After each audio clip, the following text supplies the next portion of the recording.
Guys, tingnan niyo po yung ano, discarding Pinoy na. Kaprasong pwesto sa corner lot. Pero ang laki po ng kita nito. Yun nga na talagang kailangan po ng iba yung sipag, tiyaga sa hanap buhay. So kahit saan po man tayo mapunta, basta tayo ma-discard sa buhay, mabubuhay po tayo. Tingnan po itong pwesto, corner lot, simpleng pwesto. Ayan, yung kabila may tindahan. Ayan, kaprasong pwesto po, pero ang laki po ng ingka. Yung nga lang, kailangan po gigising ng maaga para mamili ng isda, mamili ng gulay, para may-attenda sa iyong tindahan. Kaya po si nanay, lakas po ng tindahan na nila. Diba? Kaya pag may sarili po kayong bahay, makagandahan po, pwede na ako po magnegosyo. Sarap po tingnan ng kanya. Ang ganda ng pwesto niya. Tingnan po, nagpa-attract sa kanya ito nyog. Diba? Ang gandang tingnan.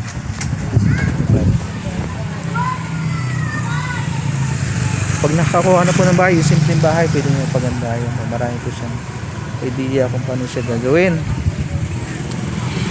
Tingnan po yung tindahan ni nanay. Sa mga nagnanais bumili ng property, may budget din na po. Kuha po tayo ng magandang location, magandang lalo mga corner lot.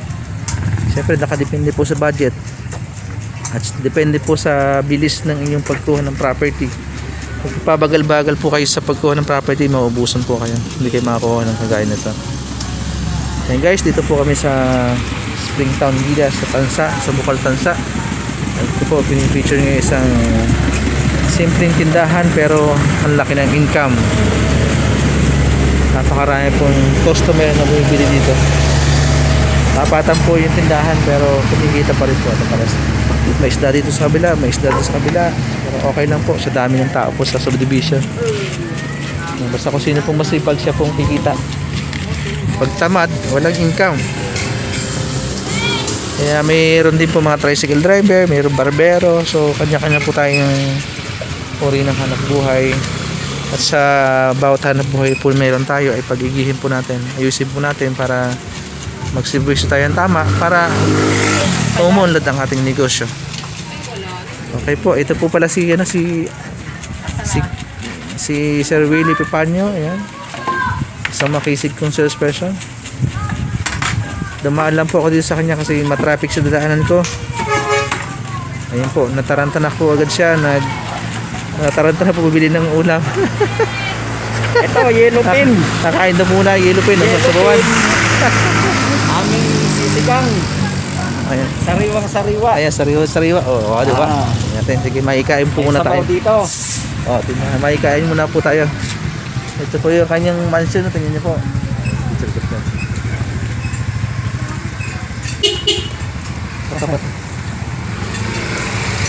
Katapat ng property niya, ito yung vulcanizing shop. Yan yung pag corner kasi pwede kong gamitin yung both side Napakasikip na sa parking ng mga tricycle. Ayan ito. Wow, grabe. Ito po yung property ni Sir Willie. Ayan na, corner na. Wala yan. Hindi naman pang real estate to pang ano to.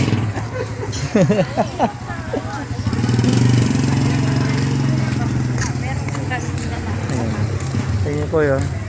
Ito po yung may tanim akong mais sa likod. Dalika. Sige tayo. Pakita natin yung tanim na mais. Ito po yung kanyang bahay. Pagtsagaan po namin yan. Yan po yung katas ng real estate. Dito, kompleto yan. Wow, tingnan na po. Diba? Sinasabing hindi tayo makapagtanim ng... tingnan niyo po sa gilid ng kaprasong gilid lang po ng kanyang tahanan, meron na po siya mga tanim na. Ayan. May orchids. Orchids. Mahal ng asawa ko yan. May talong. Ayan po. May luya. Ayun, luya. Sino pong gustong order ng talong? Sinong gustong order ng talong? Pag nag-harvest po si Sir Billy, bibigyan kayo. Mga tig 1 kilo kayo. Dito sa likod. Tingnan mais. Tingnan natin mais. Ayan, mayroon pang may mais nga. Ano po, Ito kapraso. ano to, yung karabang sauce pag ano, yung Ah, baging. harapan sauce. Oh, galing. May tanglad, ayan. Ah, may tandad pa. Ay, mais. Tingnan niyo pong mais. Ito yung mais. Grabe, dami ng sasakyan ng Sir Willie dito. Daming tricycle. Siya na, medyo magulo na ito yung mga parking. Aba, ang ganda ng mais. Nakakatuwang tingnan. Tingnan niyo po, palibasa. Ito po yung Bulaklak na, boss. Ayan. palibasa po magmamais kami. Naalala niyo nung nagbenta kami ng mais. Ayan po. Oh. May okra. Ayan, ang daming okra. Ang galing. Ayan. Oo, tama. Kukunin natin yung okra. Ah, may bunga na. Oo, ayan. Hindi ko lang gano'ng kinukuha Ayan. noon at ano. Yan po, panglahok na po sa sinigang. Oo. Okra. Ay, may laki oh. Magsisigang tayo. Papasukin ko, ingat lang kasi may mga sniper dito, yung mga higad. Ayun yung mais, boss. Ayan na. May Okay. bunga na, nakakatuwa, di ba? Yan yung, di ba naalala mo yung naglako-lako tayo ng... Ano, Ah, oh, ilagis mo dyan? nung nag-mais tayo sa Tagaytay, Ah. kasi yung matitigas, ginanong ko lang, sumibol. Ang Ayan. galing. Ang galing. Tanda mo na, mga 3 months ago, yung nagkalakal tayo ng mais. Ah, ito yun. Ayan yun. Yan, Ay, yung sige. bunga na yun. Kasi naka-remember doon sa pagmamais namin, marami po kaming yung in-speech ko po sa Toastmaster, yung my one day adventure in corn farm. Ayan po. Ito na po yung bunga ng mais na yung tirang mais, inagis niya po dito. Ayan po, tumubo. Ayan po, sarap ng maitin na ano, nag-harvest na po siya. Kitang-kita niyo po sa Sir Willie, oh. Nag-harvest ng sariling tanim. Ito po ang property nito is kumpare niya yan, di titirhan. So ginamit niya munang Open naman sa akin yan, nasa akin yung susi niya. Hindi pa lang niya ayan, titirahan. ginamit niya po munang taniman ng mais. Ayan. Sa mga gusto pong umorder ng mais, mga ilang sako po ang kailangan nyo. Pag po masyadong marami, pang mga 5 sako hindi po obra kasi siguro mga Siguro pag li- isang lagaan lang yan. Kaya at least diba, ang maganda ron. Actually ang mais, mura lang naman din ang kilo. Nasa 40 to 50. iba nakakatuwa naman. Kaya lang ang personal touch mo to. Sa haba. Ikaw yung nagtanim. Ay kisa naman diba? Ikaw yung Kisa naman magtanim ka ng ano ba yun? Bumili, actually madaling bumili. Ano yung dumidikit dito, amorsiko? Oh. Guys, kisa naman magtanim ka ng amorsiko. Di ba yung usong-usong yung amorsiko, 2,500 isang puno. Oh, ito po, oh. Gusto niyo po bili mais, ilalagay po namin sa paso, oh. Guys. Mura lang po. Ito. Sana lang yung mais niya yung Ayan. maganda ang Oh, sinong gustong umorder ng ng puno ng sa sulod ng bahay nyo, ilalagay yan. namin sa paso Sa to. paso, pwede na yan. Magkano natin bibenta to? Benta natin na kahit Ang mahal na, yung ano nga. 2.5 na lang, 2.5 isang puno. Yung ko nga, nasa 1.5 yata eh. Ito, at least mais talaga. Oh, mais. Ayan po, ilalagay natin sa paso. Ito pa sa gilid, boss. Ayan. Ayan, May oh. mga okra. Oh, sinong gustong umorder ng mais? Magbunga na siya. Kasi, Yan. yan. May Pwede po umuulan. natin ilagay sa paso. Yung sinanay, ayan, oh. Ayan. And then, dito naman sa kapitbahay ko, may mga Oh, may dito. atis Ayan, dyan. dami. Oh. Oh, di ba? Yan. Oh, may bunga na rin. Kaya lang, wala pang pwedeng, May bunga na rin na atis, oh, ayan. wala pang ano, Ayan. wala pang ready to eat. Wala pa yan, matagal pa. Yun, isa. Yun, Ayun, sa loob, ang dami. Yan, ito, yun. Yun. Ito boss, sa ilalim, ang dami. Ha? Ako, kulay lang yan. Ha? Kulay lang. Hindi ako magkasalam, hindi ako magkakamali. Kulay lang yan. Mag-atis ako ito. Yun.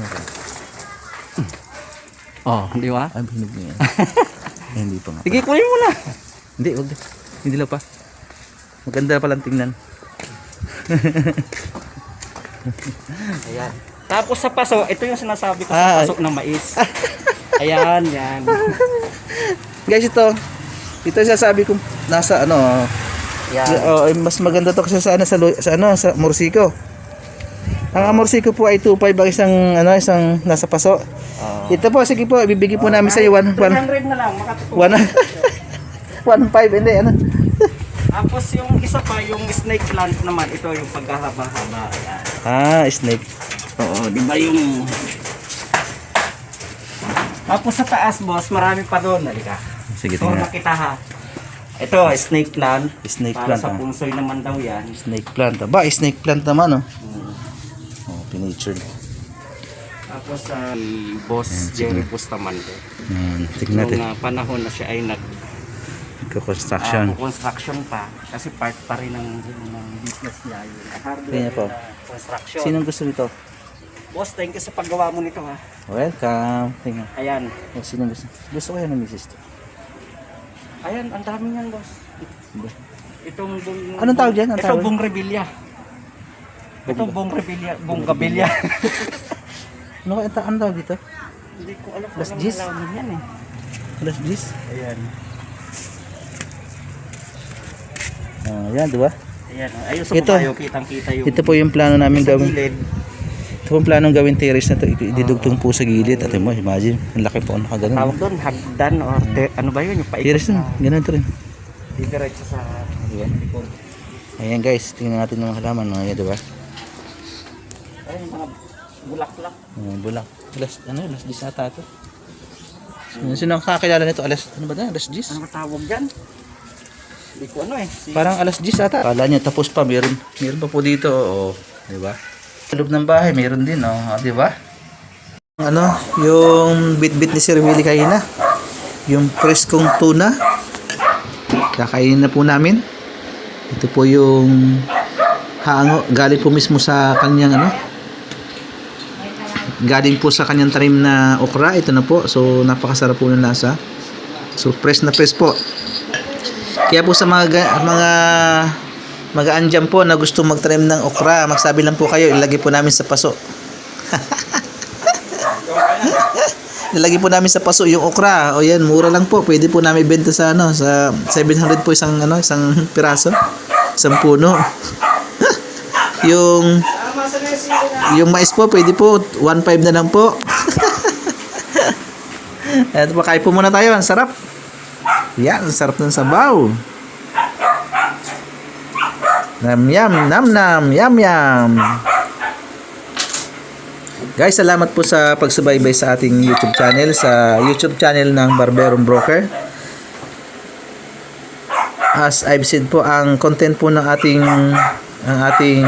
channel ay about sa tutorial ng pagiging sa paggugupit, and syempre as a real estate broker, update po about sa real estate. Kaya lang po, minsan po sasamahan po natin ng mga kagaya po dito. So, para lang po may konting kwento.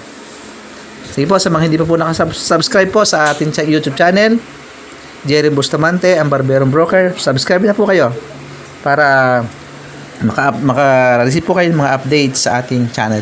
Salamat po, bye-bye, kain muna.